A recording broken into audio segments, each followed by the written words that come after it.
First of all, I want to welcome you on my YouTube channel, and I feel like a guest right now because we are here in Prague, but it will be a great pleasure to me. My guest is Tomasem Pajonk. I said it's okay? Yes, Tomasem Pajonk. Pajonk is actually Polish name. Yes, also. Dzień dobry, chłopacy.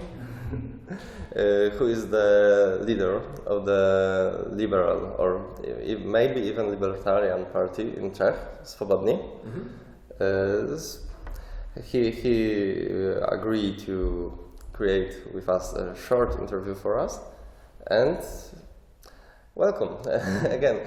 First question: do you rather think you are a liberal, classic liberal, or libertarian? Because there are differences between these ideas, yeah? So, maybe before I answer this question in full, I will just introduce myself. So, I'm the chairman of the Free Citizens Party, which currently has one member of European Parliament and 2 members in the local, well, in the shire councils. This is like, I don't know, województwo, maybe? I don't know what's the exact Polish ones, but that would be something like województwo. Plus we have people in the town municipalities, obcych i miasta. I'm married, I've got 5 children, so I'm living a very conservative lifestyle, so to say. I live in the mountains of Eastern Moravia. And but to answer your question, where do I feel politically, I would count myself as a libertarian. Liberal, the word liberal has been stolen by the left, or social democrats, so to speak. And classic liberal is very hard to define.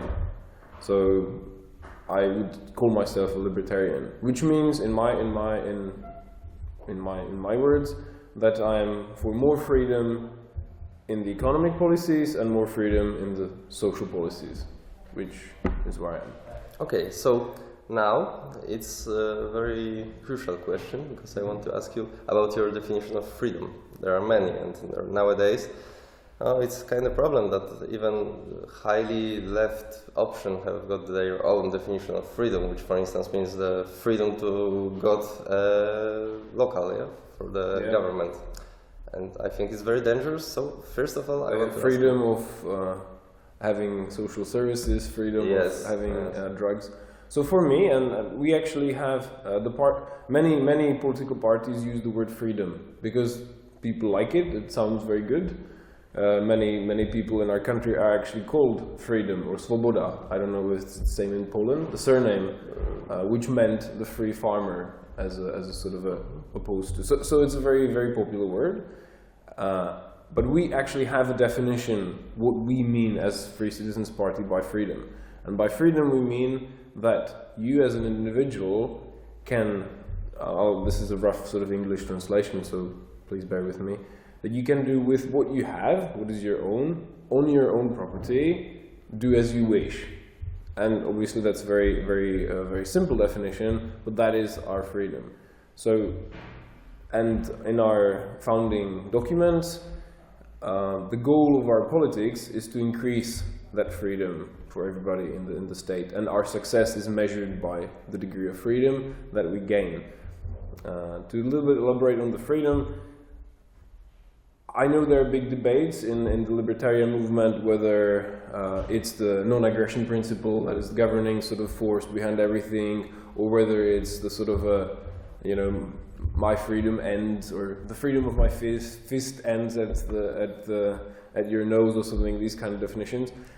But I think the key thing to understand is that the people have control over their lives, bodies and property. That is what I define freedom. Obviously, and that's where the difficult bit comes in, you have common spaces, which are harder. So on your property, that's fairly obvious what you can do from our standpoint. But on the communal property, that can be slightly different. Yes. Because there are spaces that are owned by everybody or commune and so on and so on. I think that's where a lot of the discussion also stems later on. That's true, but I've got also a few more specific questions for you. For instance, about the train in Czech Republic? Trains. There are private almost. I heard that, yeah, that they are almost private and they are doing well, yeah. Is that true? And how it happened? So our government split. So we used to have like all the communist countries, well, not just communist countries, but all European countries. We used to have a nationalized railroads, which means that the government owned both the rails. What do you guys? What is the Polish word? Tory. Pociąg. No. So both the rails and both the rolling stock, the trains itself, all the buildings and so on, and run it all together with a big deficit. From some year, and I can't remember which one was it. I think it could be 2000. I'm not going to give you a year because that will be wrong. But the government split the hardware or the infrastructure, and that is now one organization, from the actual companies who are running the trains. So now we have Czech Rails, which owns all the cars, all the trains, and so on, and we have a company that owns the infrastructure. And Czech Rails pays for usage of the infrastructure, and the company who has the rails should be doing the fixing, the maintenance work, building new ones, and so on.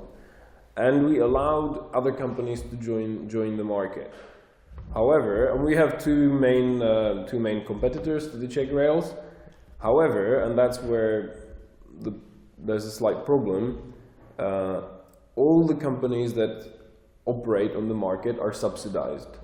So basically the government says, for operating a line between Ostrava or Wrocław and Prague, I will pay this much for every kilometers, and the private companies come in and say, we will do it for this many money, and who gives the lowest amount of money will do the transportation. So it's not entirely, but there is competition. Yeah, that's true, but it's probably when you find to the subtitles from the government, it's a huge problem for a smaller ones to go to the market, yeah? So maybe that's the reason why only two big companies offer that kind of service. Yes. Plus we also have it on the local level, actually, as you just said, in our shire right now, in Zlínský kraj, we are just having a big discussion or big sort of increase or planned increase in spending for the trains, like a huge, really big, like a lot of millions, to have more sort of, so the shire decides, instead of having 2 trains every day, we're going to have 6, and we're going to pay for it. Yeah. So this is so, and then whoever gives us the lowest money will be the one doing the service. Okay, so it sounds much better than our services in Poland. With, as you said, it's like a huge deficit every year on every sort of these services. But okay, maybe let's go away from the trains. The second question, which is again a bit crucial, it's a Czech narco policy, because it's quite, I'm not sure, it's the third maybe most liberal in Europe after Portuguese and yes. Okay, I'm not really aware that it's the third most liberal. We, as a Free Citizens Party, we would like the narco. Okay, there's one thing that there are laws, and then there's like what is actually enforced. So basically, you cannot or you shouldn't be using or buying marijuana, but in reality, it is happening, and the police don't really see that as a priority, and you know. Unless you're actually right there in front of this main square where you guys came from, the main station, I did see a police a couple of times catching like the dealers there, but that's because it's in the center of the town. If you buy it elsewhere, they're fine. You're prohibited from selling marijuana though, and you're prohibited from producing it, unless you're the one. There's one company that won the bid. But going slightly back, we are quite liberal, but we would like to extend this. So our party's policy is to decriminalize marijuana and make it well, as any other good as there is. So make it like cigarettes, but maybe not legalize it. There's slight difference between legalizing marijuana, because legalizing means you will give it a special state. Yes. This is marijuana, you can have 5 plants, you can do this, but you can't do this, it has to be supervised, a lot of regulation. What we're trying to say is, well, let's make marijuana like any other commodity, any other food. It still has to go through some like you can't sell poisoned marijuana, for example, but doesn't have an exception. Yeah, so I'm quite shocked, because I was sure that few years ago the marijuana was decriminalized in all the Czech Republic. No. They have lessened the crime for so you are allowed to hold a certain amount of marijuana. I'm not the expert on. Actually, I don't smoke marijuana myself ever. Sorry. See, I have. That's what I'm saying. I have conservative. Well, not conservative values, but I live a conservative life pretty much. But I would still like other people to do what they wish, because that's Yeah, that's great. Yeah. I wouldn't choose and go and shoot some hair in my arms, but I'm also not willing to use force and block other people from doing that. Yeah. But it is so they basically allowed you to hold marijuana, but you cannot buy it. Okay, so that's quite. So where does it come from? And you have many illegal market operations that sell and they produce marijuana, and sometimes they get caught, and sometimes they get turned down or so on. Okay, because it's very, very, very shocking to me, because even we saw, for instance, the cheese with marijuana, which you can buy in Prague. Yeah. So I was sure that it's totally decriminalized, but if you said it's not, it's like a big hole, in the law, that you can own it, but you can't buy it and sell it. Yes? They can sell cheese with marijuana, but I think there's like a limit on how many of the active ingredients it has. So you can sell the plant if it has no THC in it, for example, or very little, or something like that. So that's why that's why they're doing that. But so that's not really actually legalizing. Yeah, that's true. And now they've put it. You can buy it in the pharmacies now from one dealer, from one company that owns it. And as expected, if it's one company, it's very expensive and not very available. Another question I want to ask you is, what is the most oppression law in Czech? What do you hate the most? What is the biggest problem right now, right today? Because, for instance, in Poland we've got like a new social program called 500 plus. It means that every parent for each children got 500 zloty. Okay. And it costs like every month. Every month. It's like 3,000 Czech crowns. Something like that. 1 zloty is about 5.5 crowns. Yes. Yeah. So it's a huge amount of money. Yeah. And that's the point that this party wants the votes. Yeah. I'm certainly sure that was the point. Yeah. And even the worst thing is that they really do it. So I think that will be a huge problem in a few years for our economy. Yeah. Do you have something like that you think will be the huge problem in the next few years? Well, maybe I should consider moving to Poland, since I have 5 children. So I could be like get a lot of many zlotys. No, that's not the point. It's very hard for libertarians to actually argue against such laws, because this is, if you give it to the people, everybody will say, oh yeah, because having more children is good, it will help the country, Poland strong, and nation and everything, and people will, more taxes, more Polish people, more taxes. Very hard to debate. What will that actually do is, and going back to your law, when these policies like subsidizing children have been applied in the past, what actually has usually happened, well, it didn't really increase the number of children that people have that much, because that's not the only thing. What it did do is it leads to risky behavior and destruction of the relationships. Because if the single mother can afford or has no reason to actually have a man because the government will just take care of everything, she doesn't have to think about choosing the right guy that much. I know this may sound a little bit conservative, but it breaks the traditional, it breaks the real cost and consequences of a decision. So if you can have as many children and the government will just take care of them, then why not? Mm-hmm. If you're irresponsible. But you were asking in the Czech Republic, what is like the real issue? Like if I could change one law in the beginning, or just maybe like to spark a revolution in all the other laws, I would change the law that hides how many taxes are being paid from people's wages, because that's in our country, the employer, which is for example me, because I employ people, I pay something, the worker gets roughly about half of the money that I actually spend in total for him, but he doesn't see it. All he gets is the end, and he's not really told. So ideally, in a good country, you'd give him the money, and then he'd have to pay the taxes, in which case he'd be like, oh, damn it, that's really high, because, I got 20,000 zlotys, and I have to give 10 back. That sucks. Yeah, and that's a very, very mischievous law, and it's done in a clever way that people don't think about the taxes as much.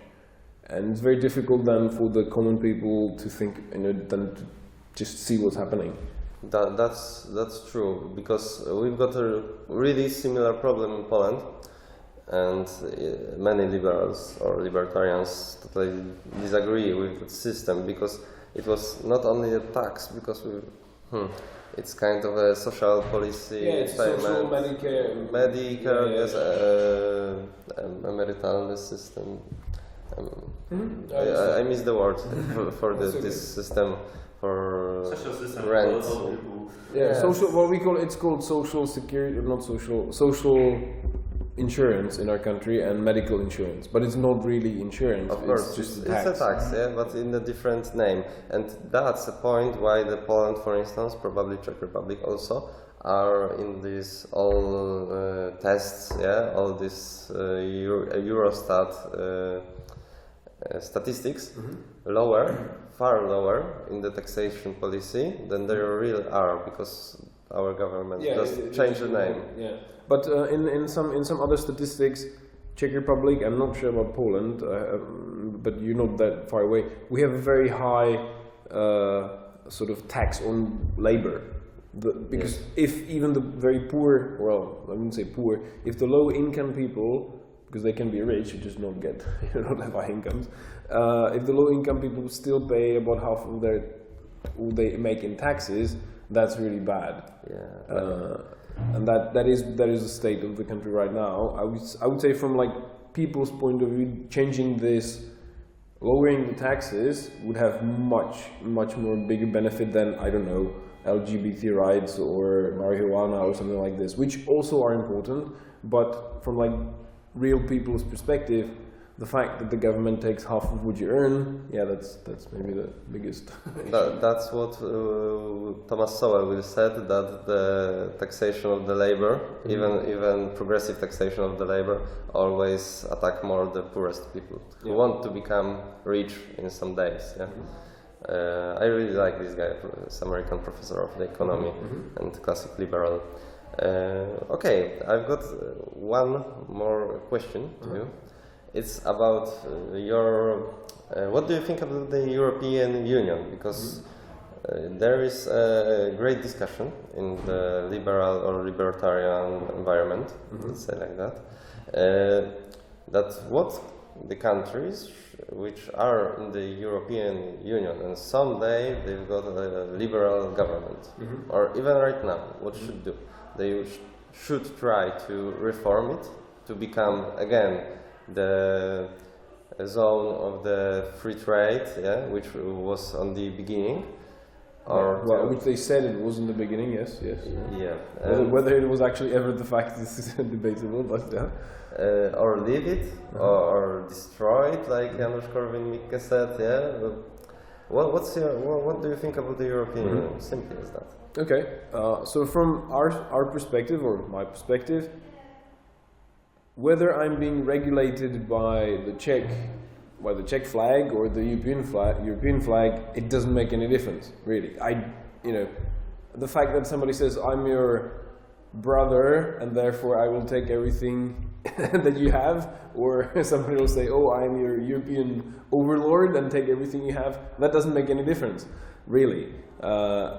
The difference that some people see is in the control. So, can I control my local town? Can I see in the maybe more than Warsaw, maybe more than Poland, much more than the European Union? So they see, like, if the control is done locally, they feel less threatened. And I can understand the feeling, because yes, you can talk to your fellow men and say, hey guys, why don't we destroy this tax or something? But if it's done in Brussels, nobody can change anything. On the other hand, I see points of other people who are saying, but by enforcing the liberties all across Europe, you will block like national socialists, for example, because European Union will force everybody to have the same tax, and it will be the low tax, so it's for the good.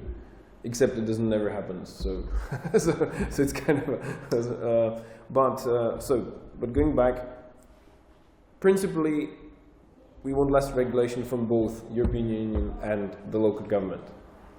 Ideally, but we structurally, as a sort of how European Union is organized, I don't think there is any chance of it actually becoming a less regulating entity and a more freedom-oriented entity. But, that's to be said,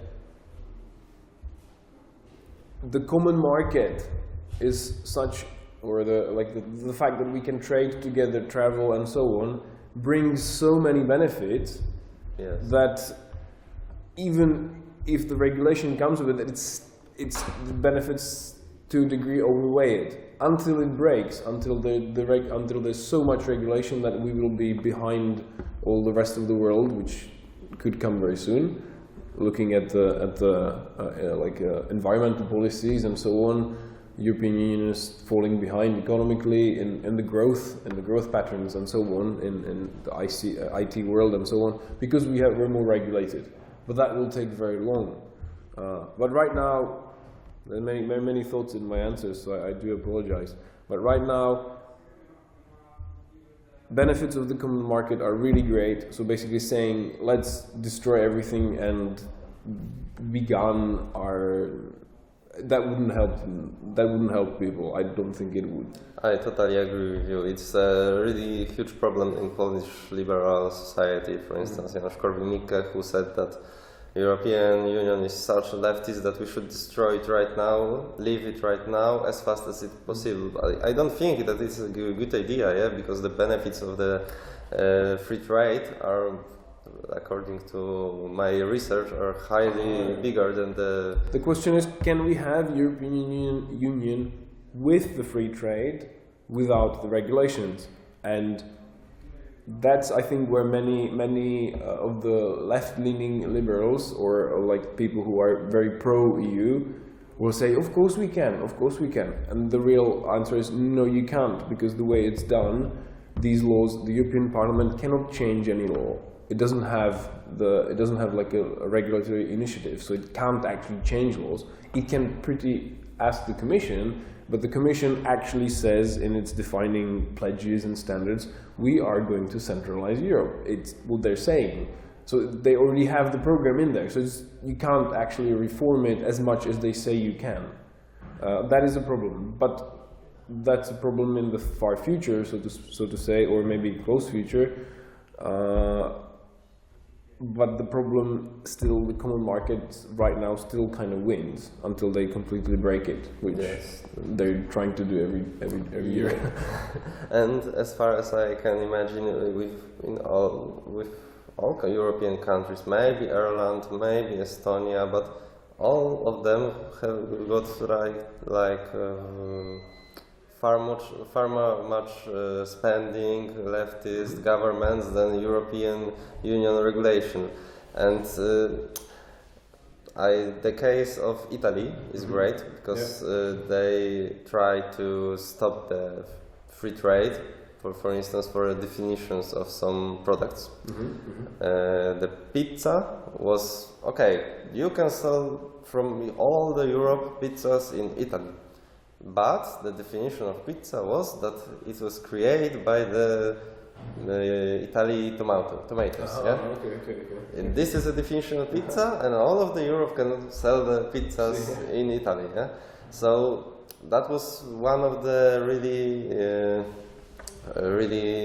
silly regulations of the European Union when they start to create a definition of each product. It is a very popular list that liberals always are laughing. We have them as well. There are some products that are. This is the Olomouc Parushki. It's made here and can only be made here ever.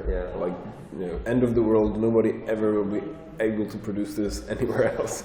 It's like, okay. Yeah, and that was the reason why it started. Yeah? So right now, our own governments are far worse than the European Union, even if it's of course not good as we wish it. Yes, that is very true. However, and that's one thing that many of the anti-EU people, and I'm like myself, I'm more the anti-EU side.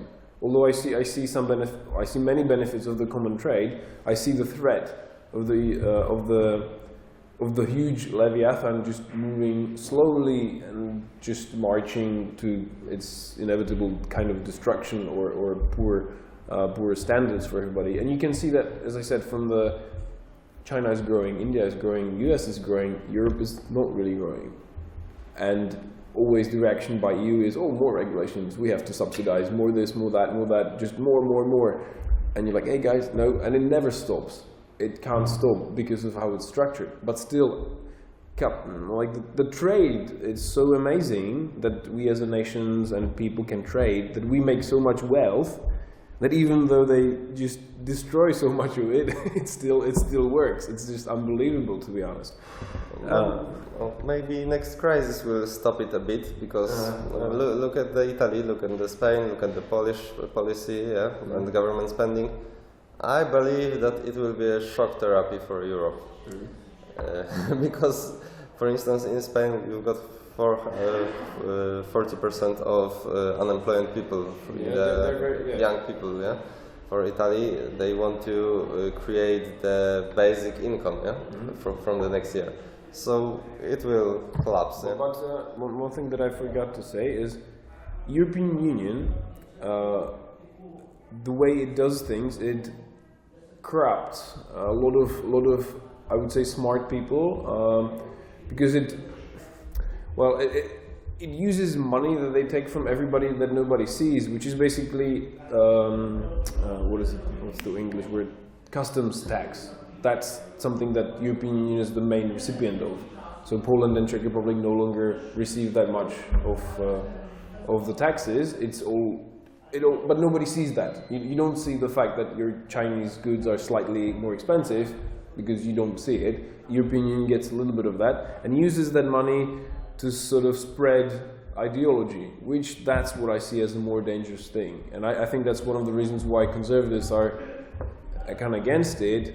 And I can see that as well, that they are, now you give people money and tell them, well, tell this, say this is good, and they will. And say, they'll spend it for some, let's say the basic income is, popular or gaining popularity, so they will let you build a program on it.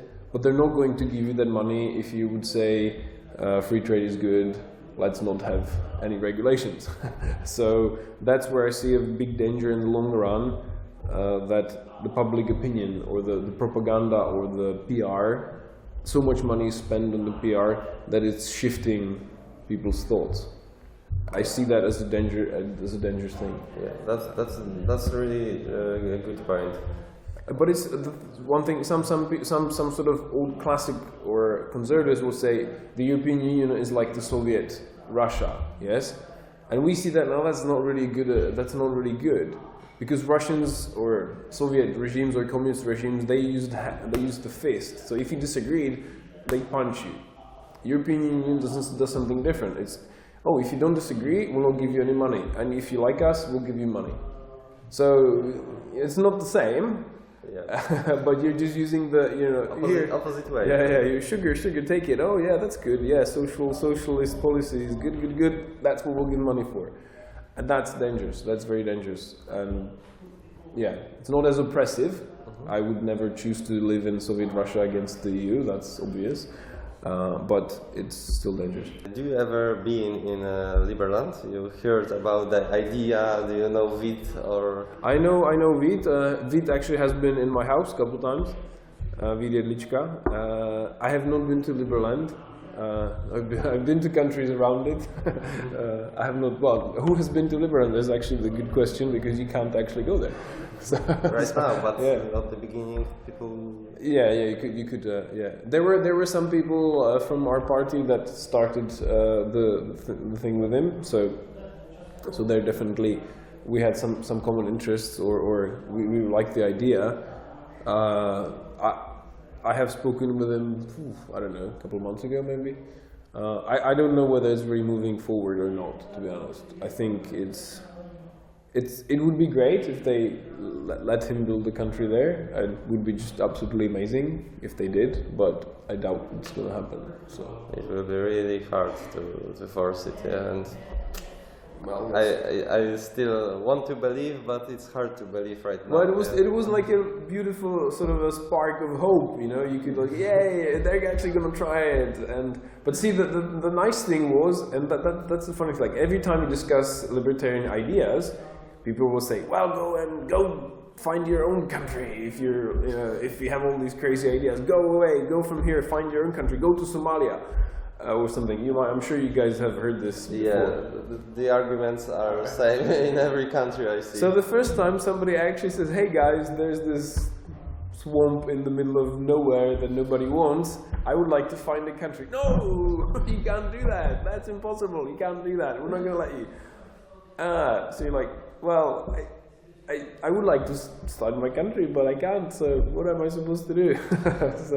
So that's a bit of a shame there. But but this is more utopia talk. What I think, and this may be my parting message to the libertarian movement. I think the idea of more control over yourself and freedom is appealing to the people. It is in all countries. The exact sort of details we're not going to cover, but the idea that you can have more control and you will live a happier life if you have more control, that is ultimately appealing. But we as libertarians are failing in the politics game badly. We're not being good politicians. We're being bad politicians. We're not trying. And we are. So we have an idea. We have something. We want to change the world, and you guys most likely too, and many of the other young people that we like these ideas. We want freedom and so on. Okay, but just talking about it is not going to change it. That's the unfortunate thing. What the old politicians, which we despise, are good at, they're good at gaining the support of the people. They will go to them, they will talk with them, they'll give hands to them, they will say, I'm a friend and you're going to vote for me. And the common people, or not, that's a bad phrasing, but normal people who don't care about politics do appreciate the fact that somebody talks with them. And we as libertarians like to be far away from that. We like to write our blogs, we like to discuss. We don't like that much actually going to the people and saying, hey guys, I have an agreement here. I want to change this law. Will you fight for me? Will you fight with me? It's good for you. I will stand for you. That's something that libertarians are not that good at.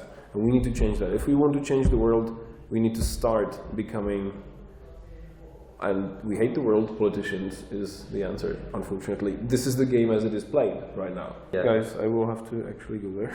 Okay, so thank you very much for this interview. No, thank you guys. It was a great pleasure.